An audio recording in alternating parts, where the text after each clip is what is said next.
McIntyre for your daily update of the Lori Vallow's trial. I am a life and executive coach, an author in the process of being published. I am a proud follower of Jesus, a pastor, a mom of two beautiful children, and a bunch of others that call me Mama Jenny. I am very, very interested in this case. Not only am I a former practicing attorney, but in addition to that, true crime is a pastime of mine. And of course, whenever a case has something to do with religion, it kind of strikes a chord because for me, my relationship with God is put in under trial by all these people that decide to go all crazy with the things of God. And so, without further ado, let me bring you up to speed with what happened on May the 3rd, 2023, which was yesterday. And there is a link to the playlist that I'm doing of this case as I'm evaluating, analyzing, and commenting on what happens in this trial on a daily basis. So here are the highlights of yesterday when we discussed or we saw all the sick online searches that Alex Cox was making right before the murders. We have a very close friend of Lori Vallow testifying against her. Her name is Ashley Baritaro. We spoke, or it was discussed in the courtroom, about real versus paintball guns and what exactly happened to Tammy. Was it a real murder attempt or was a paintball gun? Ian Pulaski. Remember, we've been talking about Melanie Pulaski and how I believe that she needs to testify. Well, her husband, Ian Pulaski, came to court to testify. And finally, did Melanie Pulaski violate her court-ordered subpoena? It looks like she did, and we'll talk about it today, all right? And so let's start. I have a lot of notes. Number one, let's talk about Audrey Baratorio because, guys, this girl, this is Lori's very close friend who has a lot of credibility because, contrary to Melanie Gibbs, she hasn't provided any interviews. She has not sought any public attention. And so that makes her a very credible witness. And her testimony was very explosive, particularly towards the end. Audrey Baratorio is a 34-year-old single woman. She's living in Missouri, and she attended a lot of the seminars and classes that Chad was doing. Apparently, she met Chad first, and she was living in Arizona when she met them.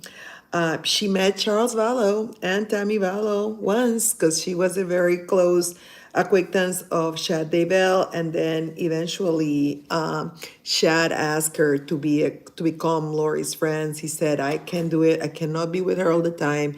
She needs a friend. Would you be her friend?" And so because of that, she got exposed to the family. She met Tammy once. She met Charles Vallow once, and she met the kids, Tylee and JJ. Uh, she describes how one time in a hotel room they needed to do work on Charles to deliver him from the dark spirit. And she claims that Lori was praying and was calling upon knives and fire and weapons. And she says that this did not sound like prayer. The women were holding hands and they told her that they were just casting out demons. She felt extremely, extremely uncomfortable. The interesting thing about Audrey, though, is that although she felt more and more uncomfortable, she kept going to all these places to follow Lori Vallow. At some point, when she was being cross-examined, she said, "Well, I wasn't following her." Well, what would you call the fact that you went to every state where somebody else moved? You went right after. I mean, potato is pretty similar, right? She eventually moved to Missouri because that is where Jesus is coming back. No, no, it's not. Then she gets a visit at Missouri from Lori and her niece, Melanie Boudreau. They were bored, they had nothing to do, and they wanted to do some sites of the church's historical sites, and so they did that. And then it was like the sites were far from where she lived, so they decided to stay in a hotel and invite her to stay in a hotel with them. And sure enough, this time it was no longer Charles Vallow, it was Tammy who was possessed. And they started doing the same thing. And she told Lori that she didn't feel comfortable participating in this casting. And Lori pressured her and told her, "You're my friend, you need to help me." And so she finally managed to say a prayer. And according to her, she said, "If something is wrong with Tammy, God, please help her." Nothing wrong with that, if that's what she did. The thing is that for me, her credibility is greatly compromised because although she claimed that she was uncomfortable, then the next time they move, she goes and meets with them again, and then she's uncomfortable. But then the next time they move, she is following them again, and she's not mentioning any of her concerns to the police, to religious authorities, to anybody, and she continues to pursue them. So, a few weeks later, after this casting that had to do with Tammy DeBale, Lori and Melanie are in Hawaii, and guess who goes to visit them? Yeah, Audrey Baratorio. At that point, Lori tells her that Tammy is dead. And of course, she says she was pretty uncomfortable. I would have been uncomfortable too if I'm casting demons and I've been told that the only way to deliver people from their demons is by killing them, so that they, by them dying, not necessarily killing them, that's not literally what they say, but by their physical body dying so that they can be delivered. And then the last person they did that for is dead. And then Lori told her, yeah, she left, she died in her sleep. But we know that that's not necessarily the way it happened, right? We know that she was asphyxiated, but she didn't know anybody. What she did notice is that Lori's attitude was very strange. She said that she was in a very variable mood, that sometimes she seems to be in a good mood, sometimes she was in not a good mood. At some point, Lori told Melanie and Audrey that she was going to take off because she had things to do. She was going to go to Idaho. And she asked Audrey if she would stay behind with Melanie because Melanie was going through a very difficult, painful divorce and did not want to be alone. Of course, after a couple of days, Audrey Baridaro leaves Hawaii, and guess where she goes? Why, of course, to Idaho to hang out with Melanie and Lori again. Where's all the money for all this traveling coming from, guys? It's like it is the summer, and we are arranging a couple of travels. One is to support our church in Panama, but two others are like, I have a nephew that's graduating from high school.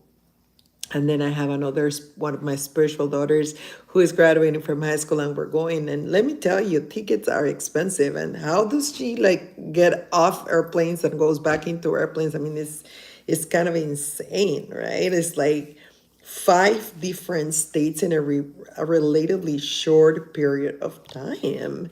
So it is during this visit at Idaho that Audrey tells Lori that she is no longer feeling comfortable with being around her, and she goes to get her stuff, and that is when things get a little complicated. So the defense and the prosecution were going back and forth.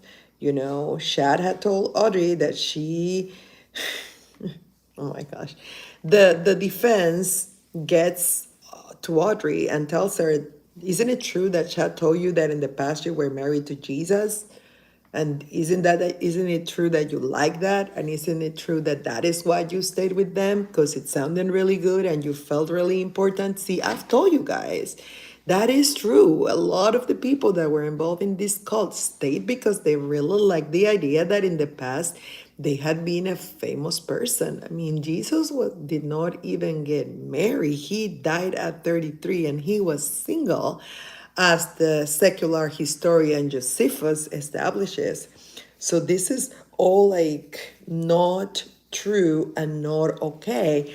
The defense rightfully asked her, why did you keep going back with them? And did you call the police if you were concerned, right? And she admits that she was naive and gullible and she didn't do it. And it is when the defense takes her back to redirect her, that the defense asks, how did your relationship with Lori end? And did it end because of a threat? And I'm a little confused because this had never come out in any of her depositions, in any of her sworn statements before the grand jury. So you would think that it took the defense the prosecution by surprise.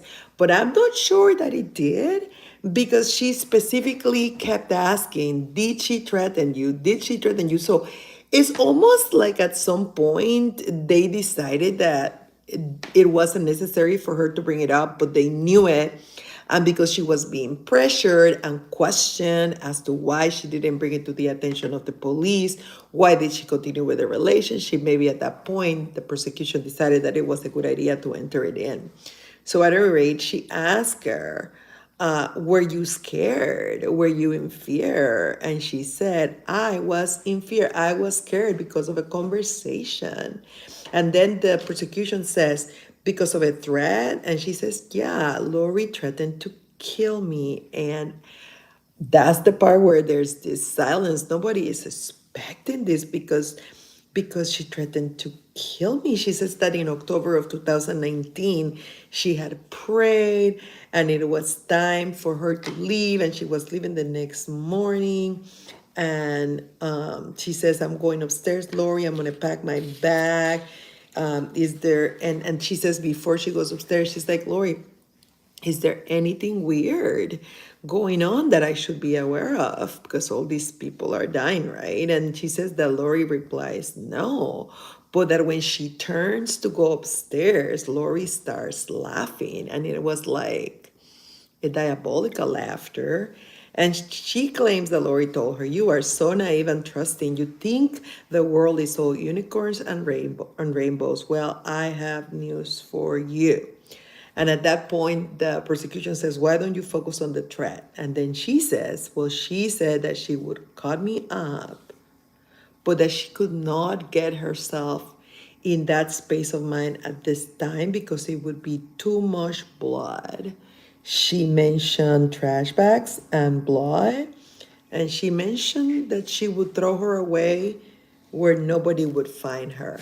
Here's what I believe the prosecution fell short. They didn't explain why.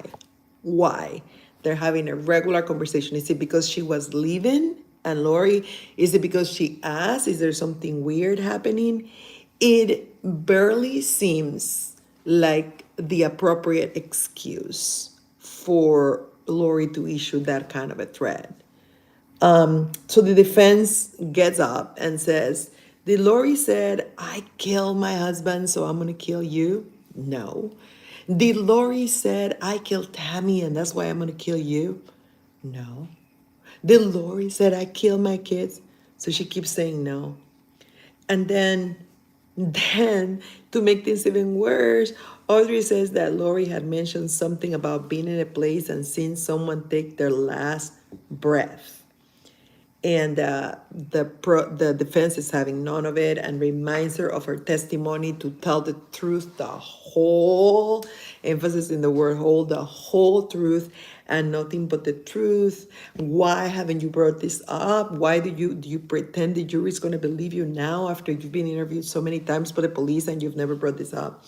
And she said that the reason she didn't say anything until yesterday was because she was scared, because Lori had told her that if she ever said something, she would come and get her. And he's like, you want the police to believe that you just did not make this crap up. That's literally what the defense said. Then the prosecution attempted to question her back, and the judge's like, no. Because, I mean, if the judge doesn't put a limit, it's going to be a back and forth, back and forth, back and forth, right? So the judge's like, no, we're done. Um, It is said for those that were in the courtroom that when Ashley said the last thing about Lori threatening, that there was actually a reaction of Lori. She sat on the edge of his seat, leaned forward, and she started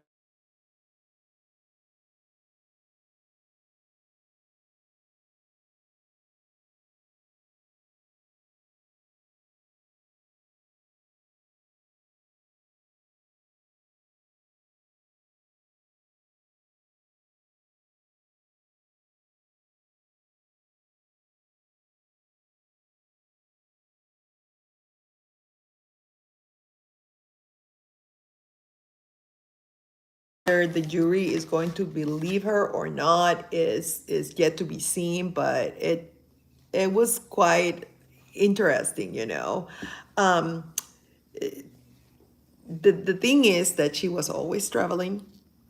The good thing for the prosecution is that the person that she had the most contact with was Lori, and she heard most of this from Lori. And the reason this is important is because, as you guys know, the defense seems to be tilting towards saying that this was not Lori doing, that this was all Shad, that she was influenced, etc., etc., etc. So that was that. That was that testimony. Then came another investigator that had to do with Tammy's death. And he, of course, went through all the records of the searches that Alex Cox had done. And he said that Alex had looked up pornography, that he had also looked up trannies. He also went over Tammy, who sent an email to her son days after the attempt against her. It's interesting because at this point, Lori's kids were already buried in her yard for around a month, but she, of course, did not know that. She told her son in that email that she was more annoyed than scared. Particularly, she says she was scared when she thought what could have been, because she supposedly confronts the shooter who misses her and says, "What do you think you're doing?" And then when she calls Chad, the delinquent runs to one side. And so she then talks about some theories. She's like, maybe is a bipolar young neighbor that we have. She had also had another problem with a neighbor and a crazy dog. So she's wondering if it's the husband of the lady. Investigator, though, said that both theories were fully investigated with zero results. Another thing that Alex Cox research was, can you shoot effectively through a Dodge Dakota? And guess what vehicle Tommy was driving? You guessed it, a Dodge Dakota. He also researched the weather, and he also visited a bunch of shooting ranges. And he went like 6 or 7 times. He was practicing guy, but obviously it didn't work because he missed her. He was also using a burner phone, not his. His was off. Shad's phone also was off. So the interesting thing about this is that sometimes you can be guilty because your phone tells us the story, but some other times you can be guilty because you deviate from your normal behavior. So why would Chad, who lived there, not have his cell phone with him, right? So, well, they also brought the guns, the a paintball gun and a regular gun to see if, the similitudes. And they came to the conclusion that what had attempted to take Tammy's life, whoever had attempted to take her life, had actually been dealing with a real gun. Then came the superstar of the day, although I would say that Audrey Barrera was a pretty good one. Came Ian Pulaski, who, as you guys know or may not know, he is married to Lori's niece, Melanie. This is not Melanie Gibbs, this is a separate Melanie.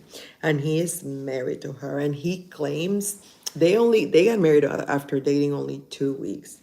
And they claim that on the same wedding night, Melanie unloaded on him all her religious beliefs. And he was telling him, like, they say this and this and this and this. What do you think? Well, the thing is that he had just gotten a divorce. And he had his kids with him, which I thought was very strange because supposedly it was a honeymoon. But he had the kids with them, and like the next day, like he was worried, he was concerned, but it all reached a climax because the next day, like his daughter was lost like for 15 minutes, and after everything that he had heard, he was panicking. And so, although eventually he found her and she was laughing and just hiding behind a curtain, after everything he had decided, he said, I am not going to take a chance. So he went to Police Department. Um, a couple of Melanie's kids had already turned dark. Tammy was dead. Charles was dead. The kids were missing very, very publicly. They had plenty of evidence to tie them up together as a true murder attempt. It's so interesting. And so Ian continued talking about how he went to the police, how they asked him to record and get information. Like I told you, he was very instrumental in discovering the dark and light scale and all that kind of nonsensical stuff. And they wanted, and because of this, when it came the turn for the defense, they wanted to be able to hear the recordings so that they could cross-examine him based on the recordings. I'm actually surprised that the prosecution didn't include the recordings, and the only thing I can conclude is that the recording does not do a good job depicting Lori's responsibility for all of this. It's the only thing that I can think of, right? And so then the defense said, well, you guys reference the recordings, so we want to hear the recordings, and I want to cross-examine based on the recordings. So they left early so that the prosecution could produce the recordings, which will be examined today, right? And then the last thing I wanted to talk about is that Melanie, before they interview Ian Pulaski, they did this without the jury witnessing it. They were asking him if he had been compromised as a witness because Melanie had been looking at information related to this trial, which, as you guys know, is explicitly prohibited. Apparently, because she was going through a divorce with Brandon Bordeaux, she looked at his testimony and they felt that they needed to disclose that to the judge. The judge considered it, but didn't consider it something that would prevent Ian from testifying. I think today they're going to probably try to do the same with Melanie. I do not believe that it's going to work because there's so much material evidence, right? But this is what the trial was. What do you think? It's narrowing and narrowing. It's gonna come to an end very soon. I don't know exactly when, but one thing I can tell you, I believe Lori is guilty as charged, should be convicted. I feel it's a travesty that the death penalty is no longer on the table for her. But I've been told that people that kill kids do not do that great in jail. And I hope, well, maybe I shouldn't hope for this, but I hope that she will reconsider her ways. That's the way I will put it while being in that. Ladies and gentlemen, this was the summary for today. I will talk to you either late tonight or very early tomorrow morning to talk to you about today's case. I love you guys very much. Bye.